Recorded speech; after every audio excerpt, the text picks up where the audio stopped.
Well, I think there are now risks on both sides, actually. I'm obviously just to say on the downside, obviously the risk would probably in the short term mostly be from a return of COVID in some form or other. On the upside, you'll have noticed that we've increased the forecast in terms of this build-up of unanticipated savings that households have had, or some households have had.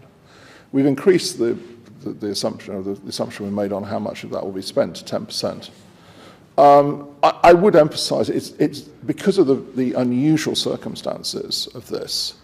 There aren't many good guides to judge this. So yes, I mean we could have a higher number, could have a lower number, could have a higher number. So I think there's now less upside on that because we've increased the number, but there's probably still some, yes. Well, talking about unusual circumstances, one other unusual circumstance is this is a recession where people's personal finances and their personal balance sheets are in better shape than they were pre-recession. You talk about accumulated household savings. Is that not a reason to withdraw stimulus sooner rather than later? I would, if you don't mind, I would just caution that, of course, the pattern of effects on people is very uneven. So not everybody has benefited. Some sections of the population have benefited in terms of build-up of savings, some have not. So it is uneven. On the question about withdrawing the stimulus and policy, I mean, obviously we look at this very carefully, but we think that currently the policy setting is appropriate. We've got a forecast that has a very substantial and strong bounce back, but thereafter it comes back more into balance. We don't think that there will be an upturn in inflation this year because there are so-called base effects. Energy prices, were very low this time last year. That's coming out. So these effects will take place. And inflation is going to be a bit bumpy this year in that sense as these base effects come in and out. At the moment, we're not seeing evidence that alarms us in terms of will this sort of become embedded in higher inflation, but we'll watch it very carefully. I guess another way to phrase the question, and this is something that the MPC have talked about a lot, the MPC doesn't plan on tightening policy until there is, quote, evidence of progress in eliminating spare capacity created during the pandemic. How do you see output slack right now, and how much confidence do you have that this output slack that was created in the pandemic will tighten in by the end of the year? Well, it's a great question because one of the complications that we face at the moment and have faced in the last, in this period of COVID impact is judging slack in the economy, because sort of the classic model, if you like, of a recession obviously is that the fall in demand is much larger than any movement in supply, so you get spare capacity. The problem we've got this time is that both supply and demand have moved very substantially, and this is one of the most strikingly unusual things about this period, that we've had two big moving parts going on.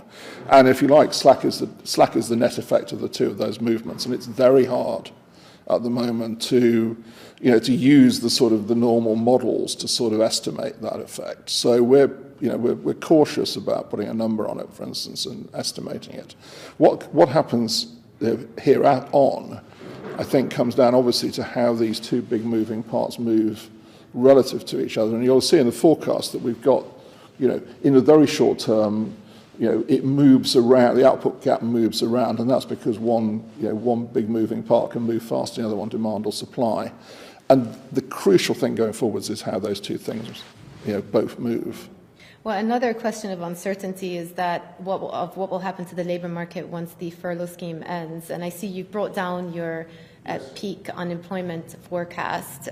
Again, how much confidence do you have on workers' ability to retain their jobs once the furlough scheme ends? And also, just to follow up on that, how do you think about economic scarring in that context? Yes, they're both very important points. So we've moved our unemployment forecast down a lot since February. Now, the biggest component of that is the extension of the furlough scheme, and the fact that the furlough scheme is now going to run and stay in place beyond the end of the restrictions and much further into the recovery. So on our forecast today, by the time the furlough scheme ends, the economy will be much more substantially recovered back to at least where it was not far off 2 years ago. And we think that's important for the labour market because it means more people will move from furlough to job than from furlough to unemployment to future job, different job. And that's important in the short run from the point of view of unemployment. It's also very important for your other question about scarring, because we think it reduces this sort of the likelihood of more longer run structural unemployment. This sort of often gets called mismatch in the labour market, where people have got one set of skills and they have to then, and those skills are no longer needed or demanded, so they have to go and get another set of skills. It takes time. And we think that will be reduced because there'll be this easier movement back into jobs. By the way, this evidence on the labour market is also supported by what our regional agents are telling us, by evidence on job hiring, on vacancies. So we see evidence already on the ground for that. And we think that will reduce the longer run scarring estimate because fewer people will be in structural unemployment. That's very good.